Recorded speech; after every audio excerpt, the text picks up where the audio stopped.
জানিয়ে দিব এই মুহূর্তে হাতে পাওয়া গুরুত্বপূর্ণ আপডেট সংবাদের শিরোনাম।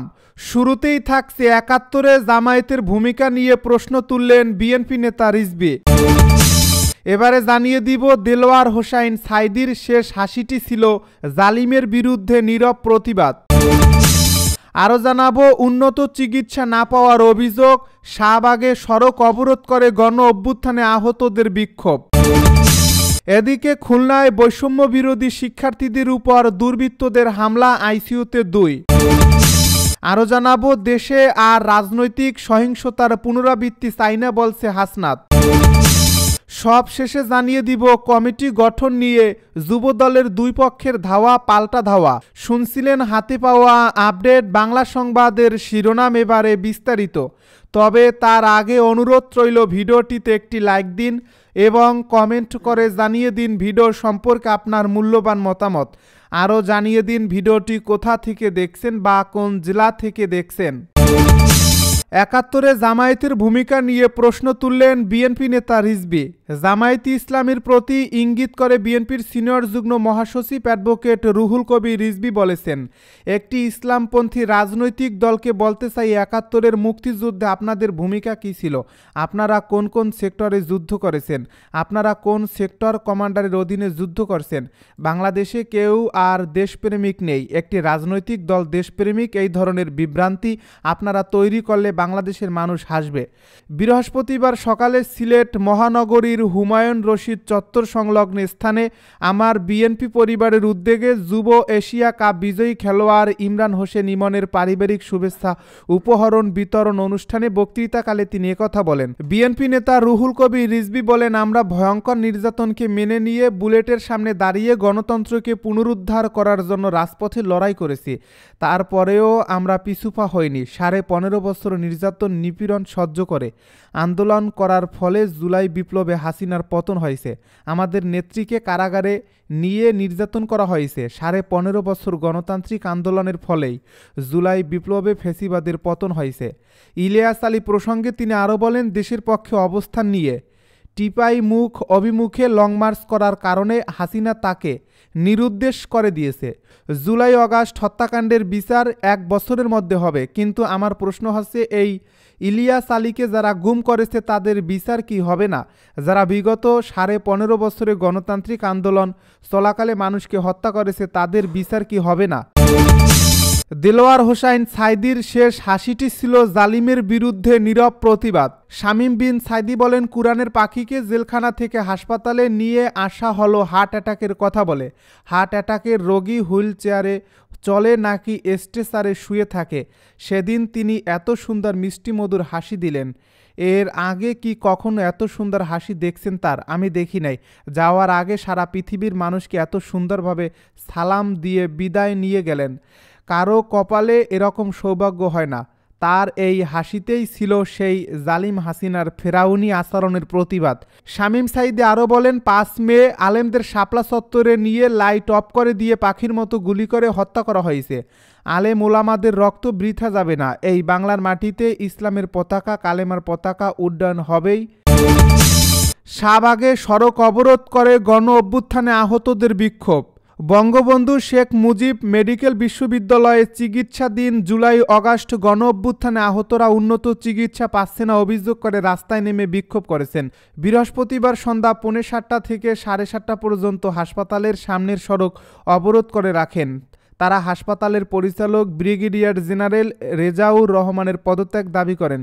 এদিকে সড়ক অবরোধের কারণে শাহবাগ থেকে ফার্মগেটমুখী সড়কের একপাশে যান চলাচল 1.5 ঘন্টা বন্ধ ছিল। পরিস্থিতি নিয়ন্ত্রণে ঘটনাস্থলে অতিরিক্ত পুলিশ মোতায়েন করা হয়।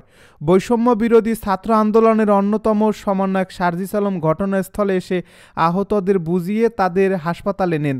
আহতরা অভিযোগ করেন, দীর্ঘদিন ধরে হাসপাতালে ভর্তি থাকলেও উন্নত চিকিৎসা পাচ্ছেন না। চিকিৎসক নার্সরা ঠিকমতো খোঁজ রাখেন না। বিষয়টি বারবার বলার পরেও কেন গুরুত্ব দেওয়া হচ্ছে না, এজন্য সড়কে নেমে আন্দোলন করতে বাধ্য হয়েছেন। হাসপাতাল পরিচালকের পদত্যাগ না করা পর্যন্ত তারা আন্দোলন করবেন বলে হুঁশিয়ারি দেন। খুলনায় বৈষম্য বিরোধী শিক্ষার্থীদের উপর দুর্বৃত্তের হামলা, আইসিইউতে 2। খুলনায় বৈষম্য বিরোধী ছাত্র আন্দোলনের শিক্ষার্থীদের উপর দুর্বৃত্তরা হামলা চালিয়েছে। এই হামলায় 8 জন আহত হয়েছেন এবং আহতদের মধ্যে 2 জনকে খুলনা মেডিকেল কলেজ হাসপাতালের নিবিড় পরিচর্যা কেন্দ্রে ভর্তি করা হয়েছে। বৃহস্পতিবার বিকেল 3টার দিকে নগরীর শিববাড়ির মোড়ে জিয়া হলের সামনে এ হামলা চালানো হয়। বৈষম্য বিরোধী ছাত্র আন্দোলনের সহ সমন্বয়ক সাজিদুল ইসলাম বাপ্পি বলেন, নগরীর শিববাড়ির মোড়ে জিয়া হলের ভেতর থেকে আমরা বাইকে বের হচ্ছিলাম। এ সময় একদল দুর্বৃত্ত অতর্কিত ইট পাটকেল ও ছুরি দিয়ে হামলা চালায়। এতে নাজমুল, খালিদ, শাম্মী, সাদিয়া, দিয়া, রুমি, আমি সহ মোট 8 জন আহত হয়েছি। আমাদের রক্ষা করতে নারীরা এগিয়ে এলে তাদের উপরেও হামলা চালানো হয়। এতে সাদিয়া ও দিয়া সহ 3 জন গুরুতর আহত হন। তাদের অবস্থা এখন আশঙ্কাজনক। এর মধ্যে আইসিইউতে ভর্তি করানো হয়েছে 2 জনকে। সারা দেশে কারা হামলা করছে, কেন হামলা করছে আমরা কিছুই জানি না। তিনি অভিযোগ করে বলেন, খুলনার মতো শহরে প্রতিদিন গুলির ঘটনা ঘটছে। দিনকে দিন প্রশাসনের গাফিলতির কারণে আইনশৃঙ্খলা পরিস্থিতির অবনতি হচ্ছে। এগুলো নিয়ে আমরা হতাশ। খুলনার আইনশৃঙ্খলা পরিস্থিতির যদি উন্নতি না হয় আমরা পুলিশ কমিশনার সহ সংশ্লিষ্টদের পদত্যাগ চাইব। আমরা আশা করব তাদের পদত্যাগের দাবিতে আন্দোলনের নামার আগে তারা নিজেরাই পদত্যাগ করবেন। দেশে আর রাজনৈতিক সহিংসতার পুনরাবৃত্তি চাই না বলছে হাসনাত। দেশে আর রাজনৈতিক সহিংসতার পুনরাবৃত্তি চাই না বলে মন্তব্য করেছেন বৈষম্য বিরোধী ছাত্র আন্দোলনের আহ্বায়ক হাসনাত আব্দুল্লাহ। তিনি বলেন, বাংলাদেশের প্রচলিত রাজনৈতিক ধারা পরিবর্তন করতে হবে। আমরা যুগের পর যুগ ফ্যাসিবাদের শিকল থেকে মুক্ত হতে পারিনি। বাংলাদেশের মানুষ আষ্টে পৃষ্ঠে ফ্যাসিবাদী শিকলে বাধা ছিল, এটাই চরম সত্য কথা। বৃহস্পতিবার সন্ধ্যায় কুমিল্লার দেবিদ্বারে জাতীয় নাগরিক কমিটির আয়োজনে মত বিনিময় সভায় প্রধান অতিথির বক্তব্যে এসব কথা বলেন তিনি। হাসনাত আব্দুল্লাহ বলেন, জুলাই গণ অভ্যুত্থানের পর ফ্যাসিবাদের শিকল থেকে বাংলাদেশকে মুক্ত করেছে ভয়হীন তরুণ প্রজন্ম। যে প্রজন্মটাকে আমরা অলস ভাবতাম, মোবাইল নিয়ে পড়ে থাকতে, সেই প্রজন্মই দিন শেষে আমাদের কথা বলার অধিকার ফিরিয়ে দিয়েছে। এক সময় ভোট দেওয়ার অধিকার ছিল না, স্বাভাবিকভাবে ব্যবসা করার অধিকার ছিল না, সাংবাদিকরা নিজেদের মতো করে পেশাদারিত্ব পালন করবে সেখানেও বাধা দেওয়া হয়েছে। গণমাধ্যম থেকে সামাজিক মাধ্যম ওই ফ্যাসিবাদী চক্র নিয়ন্ত্রণে রেখেছিল। তরুণ প্রজন্মই আমাদের এসবের স্বাধীনতা এনে দিয়েছে। কমিটি গঠন নিয়ে যুবদলের 2 পক্ষের ধাওয়া পাল্টা ধাওয়া। কুমিল্লার মনোহরগঞ্জে যুবদলের কমিটি গঠনকে কেন্দ্র করে বিএনপির 2 পক্ষের মধ্যে ধাওয়া পাল্টা ধাওয়া ও সংঘর্ষের ঘটনা ঘটেছে।